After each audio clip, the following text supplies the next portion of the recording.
Welcome everybody to this video about Networking 101. My name is Melissa Dick and I'm the AquaHacking Alumni Program Manager. We know that as young professionals and as participants in a challenge like AquaHacking, networking is really key. So I'm really happy to have some members of our alumni community here today to share with us a bit of their tips and their experiences about networking, and not only as AquaHacking participants, but as students and young professionals. Let's get started. My name is Devanshi, and I'm a member of Marine Way team. And we were a semi-finalist in the Atlantic Canada AquaHacking Challenge 2020, and I'm located in Toronto. We are trying to develop an app to track and remove ghost gear, which is lost or discarded fishing gear from Atlantic Canada.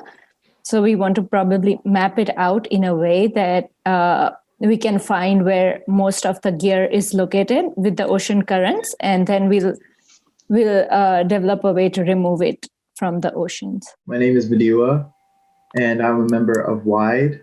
We placed in third place, and we were part of the 2020 Atlantic Canada AquaHacking Challenge, and I'm located in Edmonton. Well, my project is about a mobilized, containerized water treatment, which we're using distillation process to create it.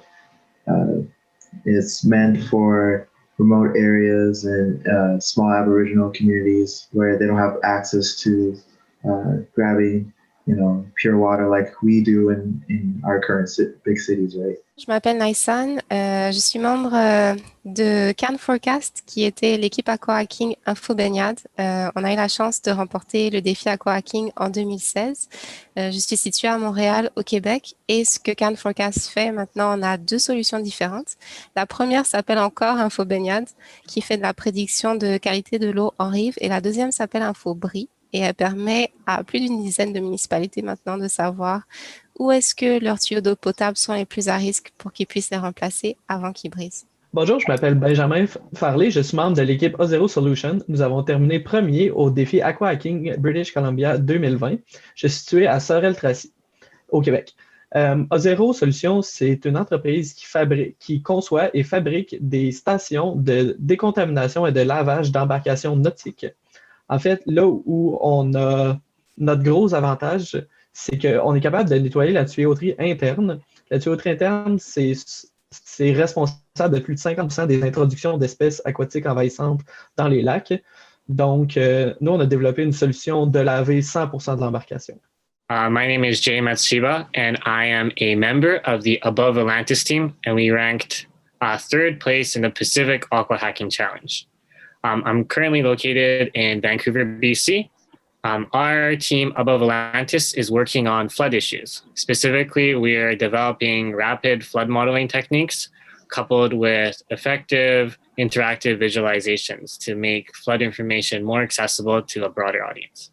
These alumni members are going to share some of their tips and advice, and we actually also have two senior professionals that we're going to hear from them at the end of this video, and they're going to share with you, why you shouldn't be intimidated to reach out to them. So make sure to watch till the end of the video for that. So the first action, or the first theme we're going to talk about, is reaching out to someone you'd like to connect with. So as an AquaHacking participant, emailing the water issue leader that is championing the water issue you're interested in is an awesome way to just kind of take initiative and reach out. And then generally, as a student or a young professional, just sending an email to a researcher or someone doing work you think is really cool, that's just the first step of networking, is just reaching out. So we're going to hear now from some of the alumni members who are going to share some tips and some stories about reaching out. Reaching out was pretty scary for us, especially me, since I had to be the leader of the group to pick some networking. And one particular networking that we started off was one of the mentors that we were given through the whole AquaHacking Challenge. And his name was Brian, and he had his early startup. He was in a business that was an early startup as well. So we thought he was best to discuss with him how he went about things and what position he's doing. So that's the interest from our side of why we decided to go and discuss with him more. So it was a simple email saying, hey, we're team wide and we want to hear, how do we start? Like, we had no clue, right? For us, we were all university kids and we don't know anything about business because majority of our team was engineering kids. So just that connection, just emailing started a whole wave of other things. Toujours donner du contexte quand vous écrivez à quelqu'un. Dans notre cas, chez A0 Solutions, on discute avec des municipalités, c'est nos clients principaux. Et quand on leur écrit pour la première fois, on se rend compte qu'ils ne nous connaissent pas parce qu'on est une business nouvelle. Donc, on peut dire, par exemple, on a entendu dire que vous vouliez bâtir une station l'été prochain. Et là, une fois que tu as amené la problématique, tu amènes le lien entre nous deux. Donc, nous, on bâtit des stations. Et ensuite, comme ça, tu fais déjà un lien entre ce qu'eux ont besoin et ce que toi, tu peux fournir. Donc, ça part déjà bien la conversation. Having a list of questions ready for once they respond, to be able to send them right away is really helpful because that's usually what they'll ask after they respond to you and are interested in meeting. Il y a quand même plusieurs façons de prendre contact avec les gens avec lesquels on veut discuter. Par exemple, de mon bord, LinkedIn, c'est quand même quelque chose qui marche assez bien parce que ça permet de faire la connexion, puis les gens voient si on a peut-être des points en commun, des contacts en commun. Donc, que ce soit email, LinkedIn, des fois, juste prendre le téléphone, même si c'est quand même un peu plus, ça fait un peu plus peur de temps en temps. Mais il y a toujours une façon. Maintenant, malheureusement, les conférences en personne, c'est plus trop possible. Mais ça aussi, dès que ce sera de retour, c'est une très belle façon de rentrer en contact. Je me souviens, au AquaHacking 2016, il y a un speaker qui est venu parler sur la ville intelligente. Puis, c'est quelqu'un qui est très, très connu à Montréal. Et on a pris notre courage à deux mains pour lui écrire sur LinkedIn pour savoir si on pouvait le rencontrer, pour lui exposer notre projet. Puis, il a dit oui. Et pour vous dire, jusqu'à maintenant, plus que 4 ans plus tard, on continue de lui parler, il continue de nous donner des conseils et il nous a dit, vous savez, la raison pour laquelle je vous aide, c'est parce que vous avez osé venir me parler. La plupart des gens n'osent pas venir me parler parce qu'ils ont peur que j'ai pas le temps pour eux, que je suis un peu trop important et qu'ils sont encore trop jeunes pour ça. Et comme vous êtes venus, puis vous m'avez dit, est-ce qu'on peut prendre un café avec toi? J'ai pris un café avec vous, puis je vais continuer à vous aider.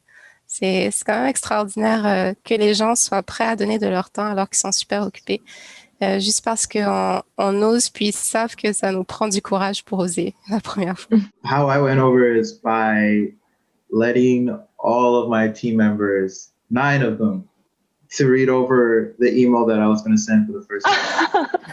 So, Really? yeah. If you have a small group, you can also send it to family members. Be like, is this proper English? Is this like formal enough? Is this still catchy? You know, things like that. If you just let someone proofread it, it let me feel confident to send an email. The process of actually reaching out, like the sending the email, looking people up, that was the harder part. And once we were in the same room, well, virtually in this case, but once we were in the same space talking to one another, I found it pretty natural. And that part was really fun once we're talking about the same things, talking about what we both cared about in floods or in just water issues in general. So I think that those first steps are definitely the harder part. And once they agree to meet with you, then it's pretty smooth sailing from what we found. Le pire qui peut arriver, c'est que la personne, soit elle réponde pas, soit réponde qu'elle est occupée, mais c'est pas si grave que ça. Au pire du cas, la personne va quand même se souvenir qu'on lui a écrit, puis la prochaine fois que tu vas la rencontrer, ça fera déjà une première accroche qui va faire que ça va faire le contact plus facile. Mais nous, dans notre cas, ça nous est arrivé d'écrire à des gens il y a une dizaine de mois. Et cette semaine, justement, on a eu à retourner en contact avec eux. I think for getting the most out of reaching out to professionals in the field, I think first explaining your context, like you're a student in the AquaHacking Challenge, working on this water issue, So they have some idea of where to find more information, like including links to your school or your program, or AquaHacking is really useful for that. Having a timeline for them to consider. So being like, would you have time within the next month or the next 3 weeks? And that way it kind of constrains the timeline for them, because if you don't, these professionals are really busy with all these other meetings. So you're not trying to like force them to meet with you, but you want to give some constraints or you're going to fall to the bottom of that priority list. Some people might be really busy at a certain time, so it doesn't even hurt reaching them out again if you don't get a response in the first week or so. Like just a follow-up email works as well, and should not take it personally if they don't respond. So to wrap up this part of our networking discussion, I'm going to leave you with one action item that you can take. So right away, or maybe not right away, but as soon as this video ends, I encourage you to email someone today that you'd like to add to your professional network. So whether that's your water issue leader as an AquaHacking participant, or someone who you saw on a webinar recently whose work and research you thought was really cool, or just anyone that you'd like to add to your professional network, just email them and reach out. Awesome. Okay, so subject number 2 is to broaden your perspective. And so this is also an important part of networking. So as an AquaHacking participant, you may see yourself as like the computer science person, and then your teammate might be like the business development person. So you may think, I don't have to think about the business side of things. Like I want to focus on what I'm good at. But it's actually important, and it's actually really, it opens a lot of doors and opportunities when you broaden your perspective and you make contacts outside of your sort of perceived area of expertise. In the AquaHacking Challenge, actually some of the strongest teams we've seen are those that have multidisciplinary members, so people that do come from different sectors. So keep that in mind as an AquaHacking participant. And then if you're also just a student or young professional, you can do the same by reaching out to folks outside of your usual area of interest. And so the key thing here is get outside of your comfort zone, and you don't know what you don't know. So on that topic, we'll hear from some of our alumni guest speakers. In terms of broadening our perspectives, our team above Atlantis, when it formed and when we're going through the competition, none of us were actually flood engineers or had any sort of schooling or training formally in flood issues or engineering or any fields that could be considered related to flood issues. So just the existence of our team and the choices that we made to go beyond what we're comfortable with within the topics that we chose, I think in itself helped to broaden our perspective. Moi, à la base, je faisais mes études en génie mécanique à l'Université de Sherbrooke. Et quand j'ai commencé, il y avait une nouvelle concentration qui est arrivée. C'était la concentration d'entrepreneuriat technologique. Donc, j'ai décidé de suivre ces cours-là durant 3 sessions. Et ces cours-là nous ont vraiment permis, nous, chez A0, d'avoir une business qui était beaucoup plus prête à être lancée à la fin de notre parcours. En fait, on s'est incorporé, je crois, dans la semaine après avoir fini notre parcours parce qu'on était prêt. Si on n'avait pas pris les cours d'entrepreneuriat technologique, en fait, c'est sûr qu'on n'aurait pas eu cette chance-là. Donc, c'est vraiment important de vous diversifier. Ayez pas peur de prendre un cours qui est hors de votre curriculum. And the biggest shift that we had in our perspective of these challenges, or with encountering challenges in life in general, is that we don't need to rely on what formal training or schooling we have behind us in order to move forward. We have so many different opportunities to learn, especially through a challenge like AquaHacking, where there's so many experts to connect and network with and learn from, that we don't have to be restricted to what we already know. Like you don't have to go to school to learn something, essentially.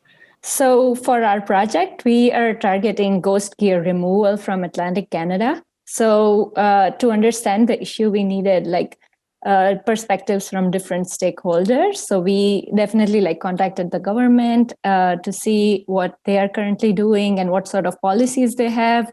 We contacted the researchers who are working out there on field. We contacted fishermen, and we contacted some nonprofits that process the plastic collected from ghost gear and make beautiful things out of it.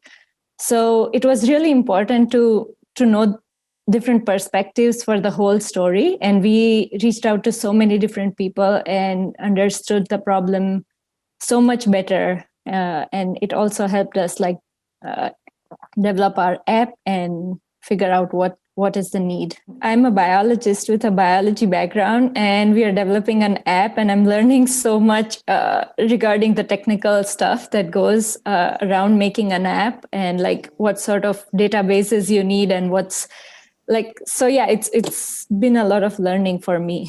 Mon background, c'est génie informatique. Après ça, j'ai fait une majeure en maths, donc très technique quand même au niveau de la programmation. Puis maintenant, grâce à AquaHacking, puis à tout ce qui s'en est suivi, je connais un petit peu sur les problèmes liés à l'eau. Je connais un petit peu sur tout ce qui est la conservation de l'eau et puis même tout ce qui est comptabilité, ressources humaines, vente. C'est extraordinaire comment...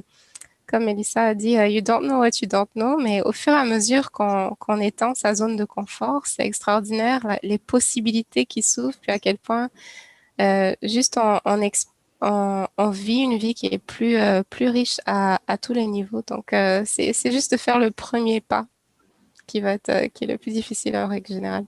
Yeah, in a nutshell, there is no restrictions on what you can learn. You can learn anything, anytime, anywhere if you put your mind to it. And part of that is the networking piece. And you just have to believe in your own ability to absorb new information, create new understandings. So you can do it.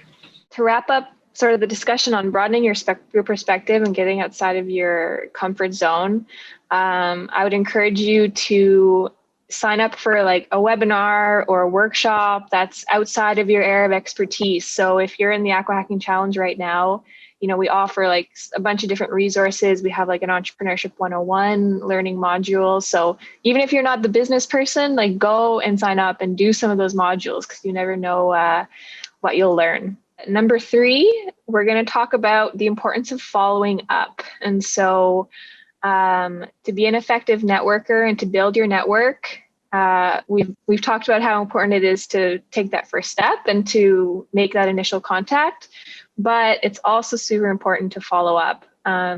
So as an AquaHacking participant, we want you to know that the new contacts you'll make in the challenge are meant to be only the starting point to hopefully be a longer relationship that you'll continue to grow and develop as a young professional and entrepreneur. So hopefully all these people you meet and we put you into contact with in the challenge will remain within your professional network, for many years to come. What are some tips and some stories that the alumni members can share? Après avoir rencontré quelqu'un, une personne, que ce soit dans une soirée de réseautage ou dans un meeting ou même dans la rue, n'hésitez pas à les ajouter sur LinkedIn.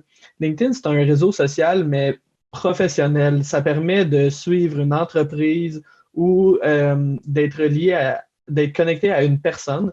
Et ce que ça fait quand vous êtes connecté à une personne avec votre compte d'entreprise, disons, c'est que vous pouvez montrer vos avancements de l'entreprise et la personne va le voir plus rapidement, disons, que sur Facebook, parce que c'est seulement relié au travail. Tandis que Facebook, c'est plus de divertissement. Ton post peut se faire noyer un peu dans des vidéos, des trucs comme ça. C'est important de toujours aussi envoyer un message personnalisé à la personne, parce que surtout quelqu'un de connu, disons, va avoir plein de demandes.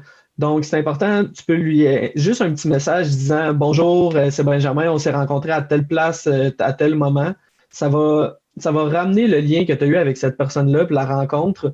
Et déjà, C'est ça, dès qu'elle va t'accepter, elle va déjà savoir plus t'es qui. Si elle va voir sur ta page pour voir encore plus, elle va voir tous tes développements. Donc, ça peut beaucoup aider. In terms of following up, this is really important because networks will just continue to grow if you maintain the connections within them. So it is really important to stay in touch. People genuinely care about how you're doing with a project like this. They really want to see students be successful in their fields. They really like seeing young people do well. So giving them updates on how you're doing, how your project's going is something that they would appreciate in itself. So important to do. Je pense que c'est important aussi de continuer à garder les personnes auxquelles on écrit informées sur les développements de ce qu'on a fait. Parce que souvent aussi, les gens, ils se disent « Ah, ben, telle personne m'a contacté pour me demander de l'aide. Ben, quand je lui ai donné de l'aide, j'ai plus reçu aucune nouvelle. Est-ce que c'était juste pour avoir cette information-là qu'elle m'a contacté? » Mais quand on prend le temps de dire « Oh, merci beaucoup, regarde comment ça nous a aidé. » Peut-être 6 mois plus tard, donner juste un petit heads up de qu'est-ce qui se passe en ce moment et puis comment est-ce que l'aide de la personne nous a aidés. En fait, ça fait que ça garde cette connexion-là qui fait que, OK, c'était pas juste pour avoir de l'information. On continue à garder cette connexion-là pendant longtemps, puis ça peut faire de très, très belles relations professionnelles. In terms of my personal experience of following up, I found myself hesitating to follow up sometimes because of that uncertainty around how I should be doing it, or if I had honestly dropped the ball a little bit and hadn't followed up in a while, like a few weeks or even a few months, feel hesitant because it feels kind of awkward to be following up after such a long amount of time. But I think the important part is just to follow up anyway, because they'll appreciate you following up after 3 months more than they'll appreciate following up none at all. So yeah, but just do it. Like, it doesn't matter how you do it, really. Just follow up. Networking is a two-way street. So if you want to build this long-term relationship and keep in touch with the people who've helped you, like, always try to offer something in return. Even if you're just starting out, like, you could help them, you could share like articles with them or scientific papers that you come across in your research with them. You could also follow their Instagram, follow their projects' Instagram pages and share that with your network, because that helps as well. So there are tons of ways that you could like offer something in return, even when you are not like a pro in the field. And it's really important to do that. And I really like the part where Defenshi was talking about like the whole like networking is a two-way street. It really is, because even the competitors that in the finals, we all decided to connect on LinkedIn and all at the end of the day, and we support each other on Instagram, other social medias. And it's really important because at the end of the day, you're all having a common goal, which is to better the environment. Following up in a reasonable frame of time is important, because you should probably aim to target and reply like within 24 hours to 48 hours, because anything beyond that and the person loses interest. So I think it should be a priority when you're reaching out to somebody, that if they respond, like, just follow up and reply. The specific wording you use or what you contain in a follow-up message is not as important as just doing the act of following up, because off of that, you build a stronger relationship with this person, communicate back and forth, and often following up is how you expand your network through this connection, because that's when they'll usually reply back and say, oh, here's some other people that you might benefit from talking to. And it's a lot easier to then connect to those people, because you can say, oh, nice to meet you. This previous person that I talked to has recommended that I speak to you because you're a subject matter expert. And so they're much more likely to respond when you have a connection like that. So that's one of the importance of following up. C'est vraiment important de donner un suivi à une personne. Quelqu'un qui vous envoie un email, même si vous ne croyez pas tout de suite avoir le temps de d'y répondre ou de regarder ce qu'elle vous a envoyé, faites juste lui envoyer un message. Dites-lui, disons, bonjour, j'ai vu ton message, je vais mettre ça à mes tâches, j'ai pas le temps aujourd'hui, mais disons dans 3 jours, je vais le faire. Comme ça, la personne qui a envoyé le message a déjà une meilleure idée, assez quand s'attendre une réponse et n'est pas juste gardée dans le noir pendant ces 4 jours-là. I prompt you to email a mentor or contact that maybe was involved in helping you like launch a project, or even just brainstormed ideas with, and write them and let them know where your project is at today. Guaranteed they'll be happy to hear from you, and they may be able to follow up with some new ideas or next steps. So send a follow-up email today.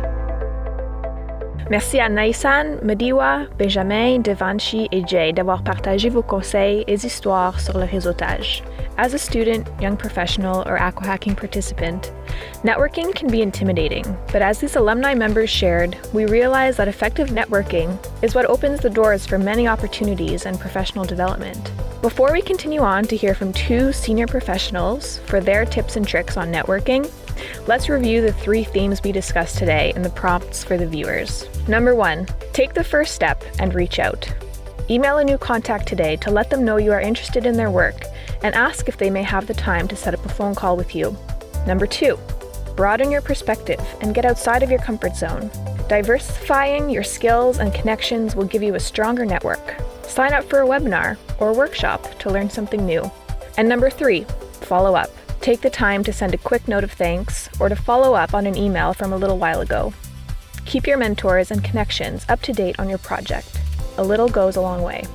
To wrap up the video, we have the opportunity to hear from 2 senior professionals who are strong supporters of the AquaHacking Challenge, and they want to see young people and students succeed. We'll hear from them on their top tips and lessons learned about networking. I'm Jeffrey Gunn. I'm a policy advisor at the International Institute for Sustainable Development, and I was involved in the Lake Winnipeg Challenge as a water issue leader on improving water stewardship. I would encourage all young professionals to reach out. Everything that's been beneficial to me has been from talking to people and learning what's been done. As you know, in my role here at ISC, I'm always happy when someone reaches out to me, and that happened in the Lake Winnipeg Challenge. Many of the competitors reached out just to ask what's been going on within my challenge, learning a little bit more about what's been tried before and hasn't worked, and that sort of thing. And for me, that's always really a great reason to volunteer and participate in these challenges, because you get to hear different points of view, different perspectives, and ideas about changing how we manage our water. A lot of us, our inboxes are quite full, and you know the how quickly we can respond often varies depending on the time of year. But what I like to see is that someone knows roughly who I am and has looked at my bio on the website. They know roughly what my organization is up to and what we're doing. And their questions are, both concise, but also, something that's relevant to me. But once I receive that, I'm always very happy to respond. And, even if I don't receive all that, I don't take it personally. It's really just, trying to start a conversation. What we always like to, a lot of us, that work on these issues just want to know that more people are interested. And that means that we're doing better at what we're doing. I'd say when I was a senior undergraduate, I was way too shy. I'd overthink the emails if I was reaching out to someone more senior, or, not really have the confidence to reach out. I was fortunate in that change happened around then, just because a lot of my professors, were more open and were encouraging. You start to see, people who have a bit more seniority, not as untouchable, deities or anything like that, but as human beings who are just really interested in things that I was also interested in. So I'd recommend to anyone younger, don't be afraid of just reaching out to people. It's that enthusiasm that can be infectious. And just knowing that the people who have, are the experts in the field got there because they were also enthusiastic, and also got there because they reached out and they talked to, the experts who were there at their time. I'd say just take the leap. It's talking to people is what makes working in this field the most exciting thing. People get into water and get into innovation and this sort of neat technology space because they're interested in it. They might come from an outdoors perspective. They might come from an environmental sustainability perspective. They just might, want a bigger challenge in some of the more traditional and conventional areas of study are. So it's always good to just take the leap and, often good things come from it. Mon nom est Marie-Pierre Lavallée. Je suis la vice-présidente des ressources humaines chez Ovivo. Ovivo est une compagnie canadienne dans le traitement des eaux. Nous avons 1000 employés dans 15 pays à travers le monde et nous sommes fidèles supporters d'AquaHacking depuis plusieurs années déjà, à titre de commanditaire. Si on sait qu'un jeune de AquaHacking va nous écrire, on attend son appel. Donc, il ne faut pas être mal à l'aise d'appeler. Les mentors veulent être appelés. Quand vous appelez, assurez-vous d'avoir des questions.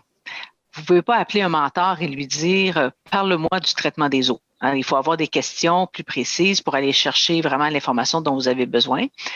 Je vous conseille d'être plus formel que moins formel. Donc, vous vous adressez à des gens qui travaillent.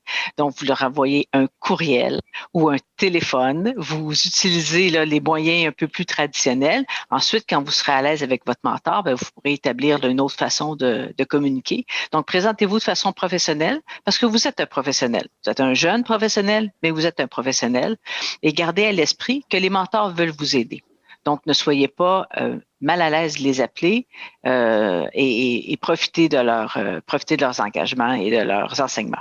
On est toujours mal à l'aise de faire du réseautage. Hein, on a l'impression de déranger les gens.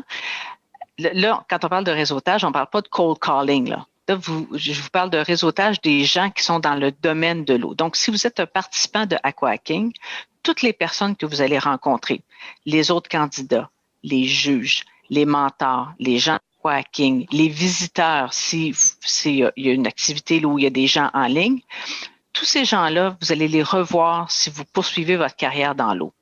Donc, gardez à l'esprit que vous le rencontrez aujourd'hui, puis peut-être que dans 10 ans, vous allez le revoir dans un séminaire, une conférence. Peut-être cette personne-là va vous interviewer. Peut-être que vous allez interviewer cette personne-là pour un poste. Donc, gardez à l'esprit que vous avez déjà tout un système autour de vous. Et vous devez garder votre nom à l'esprit de ces gens-là. Alors, comment est-ce qu'on fait?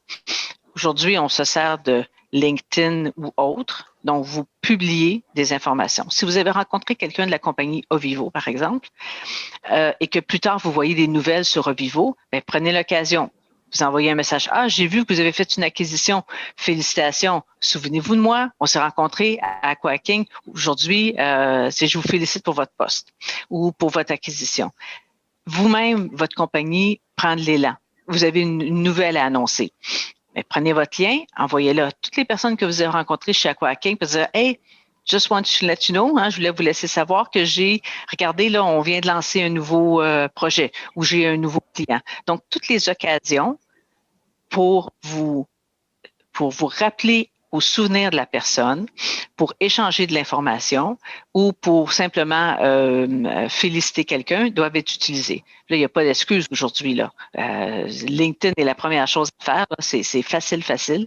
Puis, comme ça, vous gardez les gens, vous gardez votre nom top of mind. Puis, dites-vous que les gens, ils veulent rencontrer des gens.